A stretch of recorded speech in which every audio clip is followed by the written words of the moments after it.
এ পর্যায়ে আমি আমাদের অনুষ্ঠানের মূল প্রবন্ধ সেটি উপস্থাপন করবার জন্য জনাব মাহতাবউদ্দিন, রিসার্চ ইকোনমিক্স কানেক্ট এবং প্রভাষক অর্থনীতি বিভাগ, ঢাকা বিশ্ববিদ্যালয়, তাকে অনুরোধ জানাচ্ছি।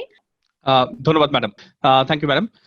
আমি সবাইকে স্বাগত জানাচ্ছি আমাদের আজকের যে প্রেজেন্টেশনটা আছে সেই প্রেজেন্টেশনে। আমাদের মূল প্রতিপাদ্য বিষয়টি হচ্ছে dynamics of youth and gender inclusivity in technology in Bangladesh. পেপারটা তৈরিতে লিড হিসেবে ছিলেন প্রফেসর সেলিম রাহান স্যার, সাথে আমি এবং আমার আরেক কলিগ সানিমের রিসার্চ অ্যাসোসিয়েট শাকিল আহমেদ ছিলেন। আমাদের আমরা যদি আমাদের মূল ব্যাকগ্রাউন্ডে যদি ব্রিফলি আমরা যদি তাকাই, তাহলে আমরা যেটা দেখতে পাচ্ছি সেটা হচ্ছে আমাদের সমগ্র বিশ্ব এখন চতুর্থ শিল্প বিপ্লবের দোরগোড়ায়। আমাদের প্রথম যে শিল্প বিপ্লব আমরা দেখেছি যে লেট 18th সেঞ্চুরিতে যে স্টিম ইঞ্জিনের মাধ্যমে, বা লেট 19th সেঞ্চুরিতে যে সেকেন্ড ইন্ডাস্ট্রিয়াল রেভলিউশন যখন হলো, বা লেট 20th সেঞ্চুরিতে যখন কম্পিউটার, ট্রানজিস্টর এগুলো যখন আবিষ্কার হলো, তখন যেই থার্ড ইন্ডাস্ট্রিয়াল রেভলিউশন যেটা হলো, এবং এখন আমরা যখন দাঁড়িয়ে আছি ফোর্থ ইন্ডাস্ট্রিয়াল রেভলিউশন, আমরা কথা বলছি AI, artificial intelligence, international internet of things, বা আমাদের বিগ ডেটা, এই বিষয়গুলি নিয়ে আমরা এখন কথা বলছি। এবং আমাদের প্রতিনিয়ত দৈনন্দিন জীবন কিন্তু এগুলোর উপর ডিপেন্ডেন্ট হয়ে যাচ্ছে দিন দিন। এবং আমরা জানি যে যেভাবে করে ক্যাপিটাল ডিপেন্ডিং হচ্ছে আমাদের ইন্ডাস্ট্রিয়াল সেক্টর গুলোতে। তো এটা থেকে এর আগের যে প্রতিটি শিল্প বিপ্লবে আমরা যে জিনিসটা দেখেছি সেটা হচ্ছে প্রত্যেকটি শিল্প বিপ্লবের সাথে সাথে কিন্তু সেখানে লেবার রিপ্লেসমেন্ট হয়েছে। যারা আনস্কিল বা লেস স্কিল, পার্টিকুলারলি যারা আর্লি ইউথ যারা আছে এবং হচ্ছে যারা ফিমেল, তারা কিন্তু প্রতিটি ইন্ডাস্ট্রি রেভলিউশনে তারা কিন্তু প্রথম যে ধাক্কাটা খেয়েছে তারা খেয়েছে। তো আমাদের যে ফোর্থ ইন্ডাস্ট্রিয়াল রেভলিউশনে যে দোরগোড়ায় আমরা যেখানে আছি, প্রতিটি ইন্ডাস্ট্রিয়াল রেভলিউশনে কিন্তু মানব জাতির জন্য বিপুল পরিমাণ বেনিফিট নিয়ে এসছে। কিন্তু এই বেনিফিটটা কতটুকু ইকুয়ালি ডিস্ট্রিবিউটেড হবে, এখানে ইকুইটি কতটুকু হবে, সেটা কিন্তু কমপ্লিটলি ডিপেন্ড করে এই টেকনোলজিটা কতটুকু ইনক্লুসিভ। অর্থাৎ ইউথ তারা কি এই টেকনোলজির যে চেঞ্জটা হচ্ছে তার মধ্যে whether they are included there, whether they have access to that technology. যারা ফিমেল তারা কি এই টেকনোলজির মধ্যে ইনক্লুসিভ কিনা। তো এই পার্টিকুলার অ্যাসপেক্টটা যদি আমাদের যদি কভার না হয়, যদি রিজিওনাল ডিসপ্যারিটি যদি থাকে, ইনকাম ডিসপ্যারিটির কারণে যদি টেকনোলজি ইনক্লুসিভনেস যদি ব্যাহত হয়, তাহলে সেটা কিন্তু যে টেকনোলজি যে মূল বেনিফিটটা আছে সেটা কিন্তু ইকুয়ালি ডিস্ট্রিবিউটেড হবে না। তো সেই পার্সপেক্টিভে আমাদের স্টাডিটার মূল অবজেক্টিভটা ছিল বাংলাদেশের এই technology inclusivity of the youth and the gender perspective, এই জিনিসটাকে মূল আলোচনায় নিয়ে আসা এবং পলিসি পার্সপেক্টিভটাকে দেখা। আমাদের টেকনোলজি ইনক্লুসিভনেস এটাকে যদি আমরা ডিফাইন করতে চাই, এটাকে দুটো পার্সপেক্টিভ দেখা যেতে পারে। একটা হচ্ছে ডিমান্ড সাইড ন্যারেটিভ, আর একটা হচ্ছে supply side narrative. Demand side ন্যারেটিভটা অ্যাকচুয়ালি ইট ইজ রিলেটেড, এটাকে ডিমান্ড সাইড ন্যারেটিভটা হচ্ছে অ্যাক্সেস টু আইসিটি বা access to internet through mobile phone or through computer. So এটা এই জিনিসটাকে যেটা বলা হয় যে যাদের অ্যাক্সেস আছে আর যাদের অ্যাক্সেস নাই, এই ডিভাইডটাকে বলা হয় first level of digital divide, first stage of digital divide. আরেকটা ন্যারেটিভ যেটা আছে সেটাকে আমরা বলি হচ্ছে সাপ্লাই সাইড ন্যারেটিভ। এই সাপ্লাই সাইড ন্যারেটিভটা যে জিনিসটা বলে, সাপ্লাই সাইড ন্যারেটিভটা বলে যে আমাদের যে ডিজিটাল ডিভাইডটা আমরা দেখতে পাচ্ছি সেটা শুধুমাত্র অ্যাক্সেস টু কম্পিউটার বা অ্যাক্সেস টু মোবাইল ফোন থাকলেই যে আমি ইন্টারনেট অ্যাক্সেস করতে পারবো, আমি ইনফরমেশন টেকনোলজিতে অ্যাক্সেস করতে পারবো, দ্যাটস নট লাইকলি। আমার ওই স্কিলটাও দরকার, ওই টেকনোলজিক্যাল ক্যাপাবিলিটিও দরকার। সেই টেকনোলজিক্যাল ক্যাপাবিলিটির জন্য কিন্তু এই জিনিসটা আসলে হচ্ছে সাপ্লাই সাইড থেকে। যদি আমার ডিমান্ড সাইডে প্রবলেম, যেমন হচ্ছে আমার কম্পিউটার অ্যাক্সেস নাই, ইন্টারনেট কানেকশন অ্যাক্সেস নাই, এরকম ল্যাক অফ ডিমান্ডের যদিও থাকে, কিন্তু যদি আমার ওয়েল সাপ্লাই যদি থাকে, ফর এক্সাম্পল খুবই ভালো একটা আইসিটি এডুকেশন বা খুব ভালো ট্রেনিং প্রোগ্রামস যেখানে সবাই পার্টিসিপেট করতে পারছে, রুরাল এরিয়া থেকে পার্টিসিপেট করতে পারছে, তখন কিন্তু এই ডিজিটাল ইনক্লুসিভনেসটাকে এনশিওর করা যায়। তো বেসিক্যালি আমরা এই দুটো পার্সপেক্টিভ থেকে আমরা কথা বলেছি। শুরুতে একটু জাস্ট ডিফাইন করে নেওয়া দরকার আমরা ইউথকে কিভাবে ডিফাইন করেছি। আমরা ব্রডলি ইউথকে বলেছি 15 থেকে 29 বছর বয়সী যারা আছে তাদেরকে ইউথ বলছি। এটা বাংলাদেশের যে বিবিএস যে লেবার ফোর্স সার্ভে আছে সেটার সাথে it is in line with that. আমাদের এই ইউথের 15 থেকে 19 বছর তাদের আমরা বলছি আর্লি ইউথ, মিড ইউথ বলছি যারা হচ্ছে 20 থেকে 24 বছর বয়সী, লেট ইউথ বলছি যারা 25 থেকে 29 বছর বয়সী। আমাদের এই যে ডিজিটাল ডিভাইড বা টেকনোলজি ইনক্লুসিভনেস সেটা মেজার করার জন্য আমাদের একটা ইন্ডিকেটর দরকার। সেই ইন্ডিকেটরটার জন্য আমরা যে জিনিসটা করে যেটাকে আমরা মূল ইন্ডিকেটর হিসেবে নিয়েছি সেটা হচ্ছে মোবাইল ওনারশিপ বাই জেন্ডার। এটা নেওয়ার কয়েকটি কারণ আছে। প্রথমত যে কারণটি সেটা হচ্ছে আমাদের হাতে অ্যাকচুয়ালি যে কম্পিউটার বা ইন্টারনেট, এই অ্যাক্সেসটা যে by gender nationwide data আমাদের হাতে নেই।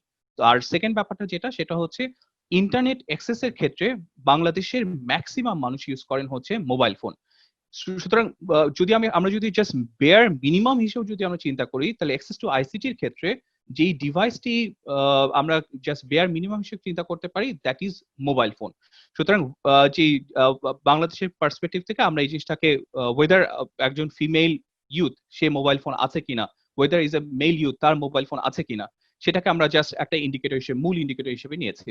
সুতরাং আমরা যদি একটু দেখি যে household per capita mobile holding by of youth by sex and location, তাহলে আমরা জিনিসটা দেখতে পাচ্ছি সেটা হচ্ছে আমাদের রুরাল বলুন, আরবান বলুন, সমগ্র বাংলাদেশের পার্সপেক্টিভে যদি আমরা দেখি, এই রেড কালার বারগুলি হচ্ছে মেল ইউথদের প্রপোর্শন, অর্থাৎ অন ইন এভারেজ হাউসহোল্ড লেভেলে 80% of the youth males they have mobile phone. In the case of female, this rate is around just only 42 or 43%. কিন্তু আরবানে এই রেটটা higher, female mobile ownership on an average household লেভেলে around 57% of the youth in a household they have youth females they have mobile phone. Rural এটা হচ্ছে only 40% এর মতো। But interestingly যে জিনিসটা সেটা হচ্ছে যে জিনিসটা ক্লিয়ারলি বোঝা যাচ্ছে সেটা হচ্ছে ঢাকা, চিটাগাং এই জায়গাগুলোতে যেমন female ownership of the mobile phone on an average it is higher, কিন্তু Rangpur, Sylhet, Rajshahi on those reasons it is lower.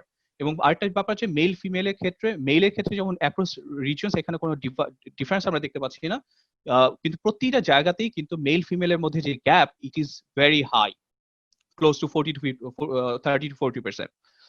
R right hand side আমাদের যেই ডায়াগ্রামটা আছে, যেটা হচ্ছে বাংলাদেশের ম্যাপিং যদি আমরা করি ইউথের মোবাইল ওনারশিপ নিয়ে, তাহলে মোস্ট মানে ইউথ ফিমেল এখানে আমরা ক্লিয়ারলি একটা রিজিওনাল প্যাটার্ন দেখতে পাই। আমাদের সাউথ ইস্ট এই রিজন যেটা আছে, এই রিজনের female ownership of mobile phone that is higher than any part of the country, particularly northern যে ডিস্ট্রিক্টগুলি আছে বা ওয়েস্টের যে ডিস্ট্রিক্টগুলি আছে। আমরা জানি আমাদের পভার্টিটা একটা ইস্ট ওয়েস্ট ডিভাইড আছে, সিমিলার প্যাটার্ন কিন্তু আমরা দেখতে পাচ্ছি in terms of technology inclusivity. তো আমরা যদি এটাকে যদি ইনকাম ডিসাইল ওয়াইজ যদি দেখি, তাহলে আমরা দেখতে পাই যে পুরেস্ট income ডিসাইলে only 24% of the females they have mobile phone, and poorest income decile যে হাউসহোল্ড আছে সেখানে around 72% of the male youth they have mobile phone. R richest income decile এই গ্যাপটা কিন্তু অনেক ন্যারো হয়ে যাচ্ছে। richest income decile around 72% of the females they have mobile phone, and in the case of males it is about 92%. তো interestingly যেই ব্যাপারটা সেটা হচ্ছে মেইলের ক্ষেত্রে অ্যাক্রস ইনকাম ডেসাইল এই রাইজটা কিন্তু অত বেশি না, কিন্তু ফিমেলের ক্ষেত্রে এই গ্যাপটা কিন্তু যত ইনকাম ডেসাইল যত ক্লোজ হচ্ছে এই গ্যাপটা কিন্তু তত ন্যারো ডাউন হচ্ছে। বাট আমাদের আগের আলোচনা সেটা ইন্ট্রা হাউসহোল্ড জেন্ডার ডিভাইডটা দেখায় না। ইন্ট্রা হাউসহোল্ড জেন্ডার ডিভাইড বলতে বোঝাচ্ছি আমরা যে একটা হাউসহোল্ড যদি 3জন মেল এবং 3জন ফিমেল থাকে, এবং 3জন মেলের মধ্যে যদি 3জন মেলেরই যদি মোবাইল ফোন থাকে, আর 3জন ফিমেলের মধ্যে যদি মাত্র একজন ফিমেলের মধ্যে মাত্র একজন ফিমেলের যদি মোবাইল ফোন থাকে, তাহলে সেই হাউসহোল্ডের কিন্তু জেন্ডার ডিভাইডটা ক্লিয়ার। ইন্ট্রা হাউসহোল্ড লেভেলে সেখানে একটা জেন্ডার ডিসপ্যারিটি আছে। তো এই জিনিসটাকে মেজার করার জন্য আমরা একটা intra household gender parity index তৈরি করেছি। তো এটা হাউসহোল্ড লেভেলে করা হয়েছে, যে হাউসহোল্ডের number of female youths with a mobile phone divided by total number of female youth in that household, whole divided by number of male youth in that household divided by total number of male youth in that household.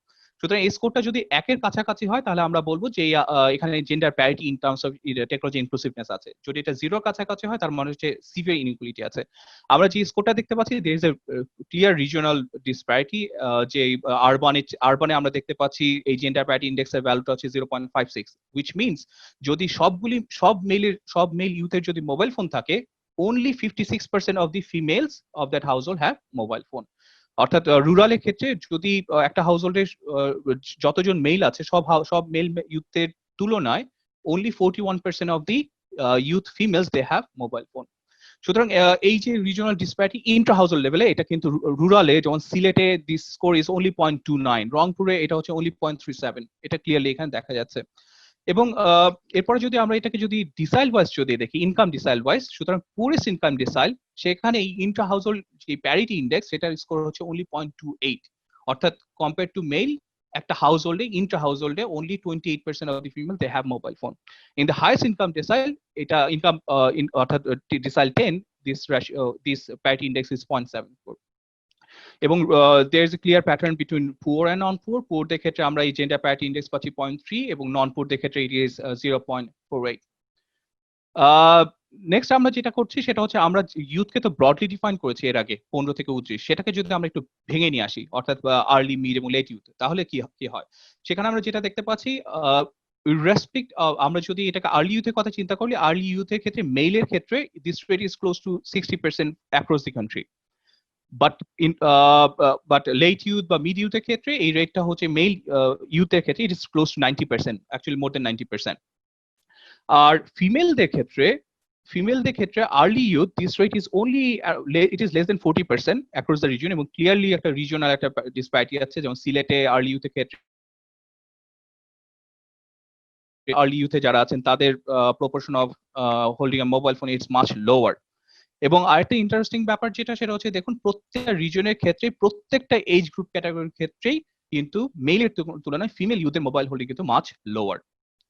এবং এই জিনিসটাকে যখন আমরা যদি আমরা just poor এবং নন poor দিয়ে ভাগ করি, তাহলে তিনটি ইন্টারেস্টিং প্যাটার্ন আমরা এখানে দেখতে পাই। প্রথমত যে জিনিসটা দেখা যাচ্ছে সেটা হচ্ছে আর্লি ইউথের ক্ষেত্রে বা লেট মিড ইউথ বলি অথবা লেট ইউথ বলি, মেইলের ক্ষেত্রে এই রেটটা খুব বেশি পার্থক্য হচ্ছে না।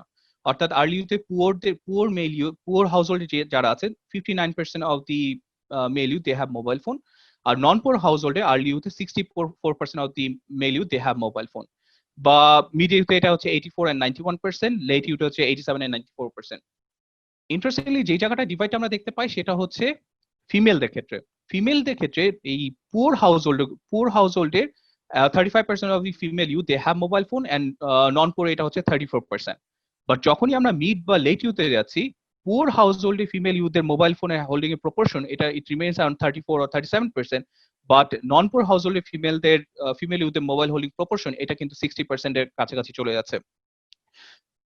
কিন্তু আরেকটা যেটা ইন্টারেস্টিং ব্যাপার সেটা হচ্ছে এই প্রত্যেকটা এজ ক্যাটাগরিতেই আমরা যেটা দেখতে পাচ্ছি, মেল এবং ফিমেলের মধ্যে গ্যাপটা কিন্তু অনেক হাই, এবং রিচের females from the poor household এবং females from the rich household এই গ্যাপটা কিন্তু সিগনিফিকেন্টলি হাই। আমরা ডিজিটাল ডিভাইড থেকে আমরা আরেকটা পার্সপেক্টিভ থেকে নিয়ে আসার চেষ্টা করছি, কম্পিউটার এবং ইন্টারনেট অ্যাক্সেস। যদি আমাদের এখানে জেন্ডার ডিসএগ্রিগেটেড ডেটা নেই, বাট আমাদের যতটুকু আছে সেটাতে আমরা চেষ্টা করি, যেটা দেখেছি এটা এমআইসিএস থেকে নেওয়া এই ডেটাটা, যে household computer access by location. যদি আমরা দেখি আমাদের টোটাল হাউস হোল্ডে only 12% of the household nationally বাংলাদেশে they have access to computers, আর in total it is around only 5 to 6%। যদি ফিমেল এভার ইউজড যদি কম্পিউটার ইউজ দেখি, তাহলে এই রেটটা হচ্ছে only 10 to 11% of the females they have used computer. In total it is around just 2 to 3%, এবং ঢাকা ছাড়া বাকি রিজন গুলোতে এই রেটটা কিন্তু মাছ লোয়ার। আমরা যদি এটাকে জাস্ট যদি ম্যাপে যদি আমরা পুট করি এটাকে, তাহলে আমরা একটা ক্লিয়ারলি একটা জিনিস দেখতে পাচ্ছি, অনলি ঢাকা এবং ঢাকা, চিটাগাং, সিলেক্টেড কিছু রিজন ছাড়া বাকি সারা দেশে কম্পিউটার অ্যাক্সেস টু কম্পিউটার এটা কিন্তু অনেক অনেক লো। আর ফিমেলদের ক্ষেত্রে এই রেটটা অনেক লো, এবং ক্লিয়ারলি একটা ডিসপ্যারিটি আমরা দেখতে পাই। গ্লোবাল কম্পারিজন যদি আমরা করি, গ্লোবাল কম্পারিজন করলে যে জিনিসটা আমরা দেখতে পাই সেটা হচ্ছে Bangladesh access to computer other country it is much lower. বাংলাদেশে only 5 to 6% of the household they have access to computers. Indiaতে this rate is around 17%, Pakistan it's around 15%, Malaysiaতে it's more than 70%. So we are lagging much behind compared to them. আর এরপরে যে আরেকটা indicator যদি আমরা দেখি, তাহলে status of access to internet in Bangladesh, তাহলে house hold লেভেলে আমরা যেটা দেখতে পাই সেটা হচ্ছে আরবানে about 50% of the household they have access to internet, রুরালে দিস রেট ইজ অ্যারাউন্ড 30%। আর উইমেন এভার ইউজ ইন্টারনেট, এই ক্ষেত্রে আমরা আরবানে দেখতে পাই দিস ইজ অনলি অ্যাবাউট 20%, এবং রুরালে this is less than 10% actually. এবং ঢাকা, চট্টগ্রাম বাদে বাকি রংপুর, সিলেট, ময়মনসিংহ সেখানে কিন্তু women use of internet is much lower. এবং পার্টিকুলারলি যদি আমাদের আগে যেই মোবাইল ইউজের যে ডেটাটা, যে ম্যাপটা দেখেছিলাম সেটার সাথে যদি আপনারা মিলিয়ে দেখেন, তাহলে দেখবেন আমাদের female use of internet that is much higher in this region, আমাদের এই সাউথ ইস্ট পার্টটা আছে, এবং পার্টিকুলারলি এই এরিয়াতে কিন্তু proportion of female working in the RMG that is much higher, এবং লিটারেসি রেট, এই রিজনের literacy rate is much higher than any other parts of the country. So access to internet বা for the females এই রিজনে much higher than rest of the country. ইন্টারনেটের ক্ষেত্রে দুটো জিনিস, একটা হচ্ছে ইন্টারনেট পেনিট্রেশন রেট। আমরা জাস্ট গ্লোবাল কম্পারিজন যদি করি তাহলে দেখতে পাই বাংলাদেশ 143টা দেশের মধ্যে কম্পারিজনটা করা হয়েছে, এবং আমরা দেখতে পাই বাংলাদেশ র্যাঙ্কস at 121, ইন্ডিয়ার র্যাঙ্ক যেমন এখানে হচ্ছে 100, বা মালয়েশিয়া 32, শ্রীলঙ্কা আছে 97-তে। বাট আমাদের যেই কনসার্নটা যে জায়গাটা আছে সেটা হচ্ছে কোয়ালিটি অফ ইন্টারনেট। বাংলাদেশের যে ইন্টারনেটের স্পিডটা আছে, সেই ইন্টারনেট স্পিডকে যদি আমরা র্যাঙ্ক করি, তাহলে 143টা কান্ট্রির মধ্যে, এটা 2020 সালের ডেটা, 143টা দেশের মধ্যে বাংলাদেশের র্যাঙ্ক হয় হচ্ছে 134। আমাদের যদি কম্পারেটর যারা আছে শ্রীলঙ্কার কথা বলি, ইন্ডিয়ার কথা বলি, ইন্ডিয়ার স্পিড যদিও কম দেখতে পাচ্ছি, বাট ওদের কিন্তু কিছু কিছু পকেট আছে যেখানে speed is much higher. So compared to our competitors, Philippines and Malaysia, Sri Lanka, we are lagging much behind. Next আমরা যে পার্সপেক্টিভ থেকে এটা একটু দেখতে যাবো সেটা হচ্ছে supply side narrative. Supply side narrative বলতে আমরা যে জিনিসটা বোঝাচ্ছি সেটা হচ্ছে ইভেন যদি আমার যদি ডিমান্ড সাইড থেকে যদি এটা লো থাকে, অর্থাৎ অ্যাক্সেস টু কম্পিউটার যদি আমার লো থাকে, কিন্তু আমার যদি এখানে ভালো একটা আইসিটি এডুকেশন থাকে, অর্থাৎ বাচ্চারা যখন স্কুলে যাচ্ছে তারা এই আইসিটি এডুকেশনটা পাচ্ছে, বা একটা ভালো ট্রেনিং এর ব্যবস্থা যদি থাকে, তখন কিন্তু এই টেকনোলজি তাদের ওই ট্রেনিংটা কিন্তু তাদের হয়ে যায়. অর্থাৎ সেকেন্ড লেভেল ডিজিটাল ডিভাইড, সেই যে কোয়েশ্চেনটা যে স্কিল টু ইউজ টেকনোলজি, সেই জিনিসটা কিন্তু ওভারকাম করা যায়. তো সেই দিক থেকে আমরা কিছু অ্যানালাইসিস আমরা করেছি, এবং সেখান থেকে প্রথম আমরা জিনিসটা দেখার চেষ্টা করেছি সেটা হচ্ছে training status of the youth. এবং ব্রডলি আমাদের overall total youth population only 4% of the youth they have some kind of training, এবং ফিমেলদের ক্ষেত্রে এটা হচ্ছে 3%, মেলদের ক্ষেত্রে এটা হচ্ছে 5%. যদি আমরা লেট ইউথ ক্যাটাগরি, যেখানে এই ট্রেনিং রেটটা সবচেয়ে highest, in the late youth category only 8% of the youth male from the late youth category, অর্থাৎ 25 থেকে 29, they have some training. ফিমেলদের ক্ষেত্রে this rate is only 4%.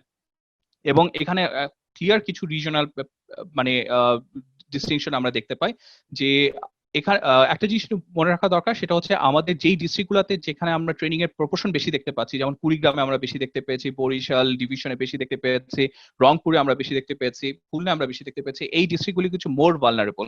সুতরাং এই ডিস্ট্রিক্টগুলোতে কিন্তু নন গভর্নমেন্ট এবং গভর্নমেন্ট প্রচুর ট্রেনিং প্রোগ্রাম কিন্তু এই জায়গাগুলোতে চালু আছে, যার জন্য এই ডিস্ট্রিক্টগুলোতে আমরা হায়ার দেখতে পাচ্ছি. কিন্তু কম্পেয়ার টু দোজ ডিস্ট্রিক্ট, আর যেই ডিস্ট্রিক্টগুলো আছে এই ডিস্ট্রিক্টগুলোতে ট্রেনিং রেট কিন্তু হচ্ছে ক্লোজ 0 to 3% এর মধ্যে, অর্থাৎ less than 3% of the youth they have some kind of training.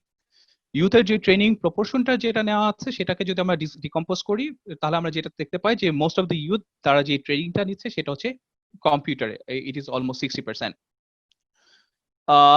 But there are several challenges. For instance, আমি just কয়েকটা জিনিস মেনশন করতে চাই. প্রথমত যে জিনিসটা সেটা হচ্ছে a mismatch between demand and supply. বাংলাদেশে over the past one decade, post 2009, আমাদের ট্রেনিং সেন্টার সংখ্যা অনেক পরিমাণে বেড়েছে. ফর এক্সাম্পল, আমাদের এখন 71টি টিটিসি টেকনিক্যাল ট্রেনিং সেন্টার আছে, 49টি পলিটিক্যাল ইনস্টিটিউট আছে, 64টি টেকনিক্যাল স্কুল এন্ড কলেজ আছে, 511টি প্রাইভেট স্কুল পলিটিক্যাল ইনস্টিটিউট আছে, 10,500 মতো ইনস্টিটিউট আছে যারা সার্টিফাইড কোর্স প্রোভাইড করছে. কিন্তু আমাদের যে ওভারঅল টোটাল পপুলেশন, সেই টোটাল পপুলেশনের তুলনায় এই সংখ্যাটাও কিন্তু অ্যাডুকেট না.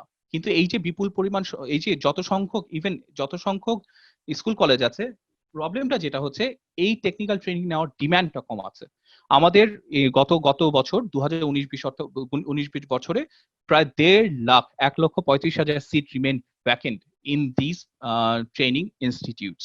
তো যে জিনিসটা বলতে যাচ্ছি সেটা হচ্ছে আমাদের ইভেন আমাদের টেকনিক্যাল ট্রেনিং সেন্টার সংখ্যা কম আছে কম্পেয়ার টু আমাদের পপুলেশনের তুলনায়, কিন্তু তারপরে এখানে যত সংখ্যা সেটাও আমার পুরোপুরি ফিল আপ হচ্ছে না.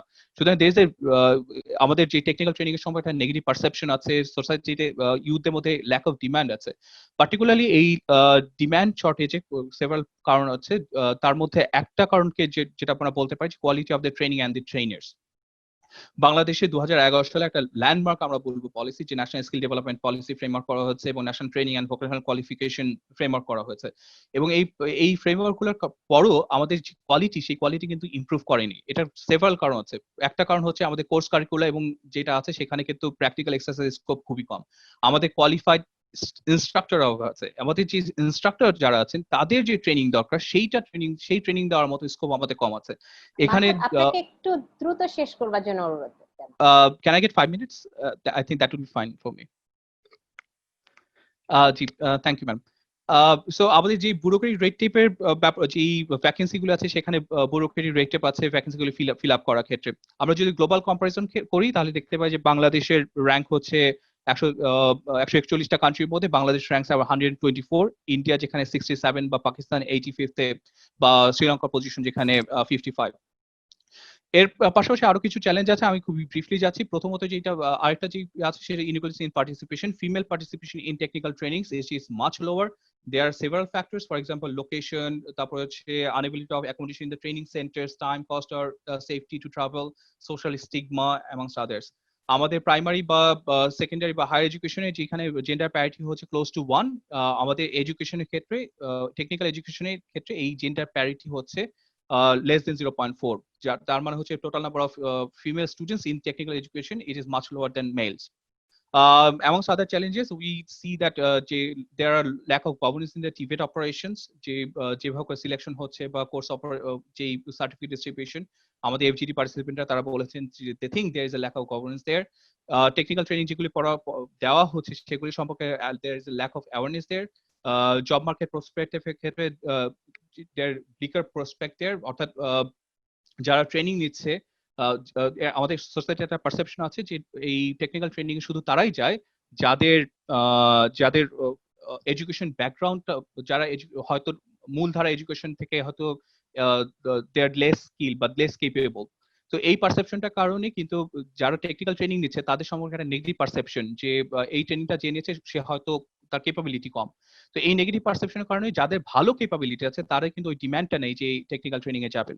এবং আরেকটা পারসেপশন যেটা সেটা হচ্ছে international accreditation two technical training programs, যে আমাদের যে ট্রেনিং প্রোগ্রামগুলি যে সার্টিফিকেটটা আছে ফিলিপিন্স বা ইন্ডিয়া, ওদের যে ট্রেনিং টিটিসি টেকনিক্যাল ট্রেনিং এর যে সার্টিফিকেট সেটা ইন্টারন্যাশনাল অ্যাক্রিডিটেড, সেটা আমাদের এখানে নেই। আমরা জাস্ট ব্রিফলি বলবো, আমরা যে মেল ফিমেলের মধ্যে যে গ্যাপটা দেখেছি সেটাকে আমরা যদি একটু ডিকম্পোজ জেন্ডার ডিসক্রিমিনেশনটা যদি দেখতে চাই তাহলে আমরা একটা মেথোলজি ফলো করি ইউজুয়ালি, সেটাকে আমরা ব্লাইন্ড অহকা ডিকম্পোজিশন টেকনিক আছে, যেটা দিয়ে আমরা দেখাতে পারি যে এই যে মেল ফিমেলের মধ্যে যে ডিসপ্যারিটি আমরা দেখতে পাচ্ছি in terms of mobile holding, যেটা আমরা একটু আগে দেখেছি, সে এই মোবাইল হোল্ডিং কে পিওরলি জেন্ডারের কারণে কি, অর্থাৎ শুধুমাত্র ফিমেল হওয়ার কারণে তারা কিন্তু এই জেন্ডার তারা কি ডিসক্রিমিনেট হচ্ছে কিনা। তো এই ডিসক্রিমিনেশনটা দেখার জন্য আমরা যেটা করেছি, আমাদের আউটকাম ভ্যারিয়েবল হাউস হোল্ড পার ক্যাপিটা মোবাইল হোল্ডিং, এবং আমাদের জাস্ট দেখেছি মেল ফিমেলের মধ্যে সিগনিফিকেন্টলি ভ্যারি করে কিনা। হোয়াট ইট ডাজ সেটা হচ্ছে মেলদের যেই অ্যাট্রিবিউট বা এন্ডাওমেন্ট আছে এটা ফিমেলদেরকে দেওয়ার পরে তারপরেও যদি দেখা যায় শুধুমাত্র ফিমেল হওয়ার কারণে তারা তাদের probability of having mobile phone বা এই মোবাইল ফোনের প্রপোর্শনটা কম হচ্ছে, তাহলে উই উইল সে যে এখানে একটা সিগনিফিকেন্ট ডিসপ্যারিটি আছে। আমরা যেটা দেখতে পাচ্ছি যেই ফ্যাক্টরগুলি এখানে সিগনিফিকেন্টলি কাজ করে, যেগুলি ওয়াইডেন করে গ্যাপটাকে, তার মধ্যে আছে male headed of the household head male হলে এই disparity discrimination against the female এটা বাড়ে, proportion of the female women in the household এটা বাড়লে এই ডিসক্রিমিনেশন এগেইনস্ট দ্য ফিমেল বাড়ে। রুরাল হাউসহোল্ডের জন্য এটা বেশি, রংপুর, রাজশাহী, সিলেটে significantly it is higher than, এই জায়গার discrimination against female is higher. আর যেই ফ্যাক্টরগুলি এই ডিসক্রিমিনেশন কমাতে সাহায্য করে তার মধ্যে আছে হাউসহোল্ডের ইনকাম স্ট্যাটাস যত বাড়ে তত এই ডিসক্রিমিনেশনটা কমে। হাউসহোল্ডে এভারেজ ইয়ার্স অফ স্কুলিং সেটাও এটা কমাতে সাহায্য করে। ইন টোটাল আমরা যেটা দেখতে পাচ্ছি যে টোটাল যে গ্যাপটা আছে তার around 32 percentage point actually contributes comes from gender discrimination. I'm just close to my presentation. সেটা হচ্ছে আমার আমাদের জাস্ট পলিসি প্রেসক্রিপশন থেকে প্রথম যেই জায়গাটা আমাদের দরকার সেটা হচ্ছে আমাদের যেই জেন্ডার ইনক্লুসিভ আইসিটি পলিসি বা gender inclusive ICT action plan আমাদের জন্য দরকার। আমাদের we need some fiscal policies to enhance our ICT inclusiveness. For example, government এরকম চিন্তা করতে পারে আমাদের যে আইসিটি ইকুইপমেন্ট যেগুলো আছে সেগুলি ইম্পোর্টের ক্ষেত্রে ট্যাক্স রিবেট বা ট্যাক্স রিডাকশনের ক্ষেত্রে, ট্যারিফ রিডাকশনের ক্ষেত্রে ফিমেলদের participation, female inclusiveness in technology এটা বাড়ানোর জন্য ফিমেল স্টুডেন্টদের জন্য আমরা পলিসি নিতে পারি যে VAT refund for female students while purchasing computers and mobile phones. অবশ্যই কোয়ালিটি অফ যে ইন্টারনেট সার্ভিস আছে এটা ইমপ্রুভ করতে হবে। পাশাপাশি আমাদের টেকনোলজিক্যাল যে ট্রেনিংগুলি আছে সেটা সম্পর্কে মানুষের মধ্যে অ্যাওয়ারনেস প্রোগ্রাম বাড়াতে হবে। আইসিটি যে কোর্সটা আছে সেকেন্ডারি এবং হায়ার সেকেন্ডারি এডুকেশনে চমৎকার একটা উদ্যোগ, সেই আইসিটি কোর্সটাকে প্রপারলি ডেলিভার করতে হবে যাতে এটা হ্যান্ডস অন ট্রেনিং দিয়ে শিশু কিশোররা শিখতে পারে। আমাদের ট্রেনিং মডিউল টিভিএস এর ট্রেনিং মডিউলগুলো আপগ্রেড করতে হবে। আমাদের টিচার্স অফ দ্য মানে টেকনিক্যাল ট্রেনিং সেন্টার যারা টিচার আছে তাদের ট্রেনিং, সেই টিচার্স ট্রেনিং সেন্টারগুলির সংখ্যা বাড়াতে হবে এবং এটার কোয়ালিটি ইমপ্রুভ করতে হবে। লাস্টলি আমি বলবো যে আমাদের একটা joint task force, we need a joint task force, এই অল রিলেভেন্ট স্টেক হোল্ডার তাদের কিনে, যেমন হচ্ছে combined ministry of youth, ICT, ministry of education, একটা যাতে এই টেকনোলজি ইনক্লুসিভনেসটাকে আমরা এনশিওর করতে পারি। I conclude here. Thank you, madam. Thank you all.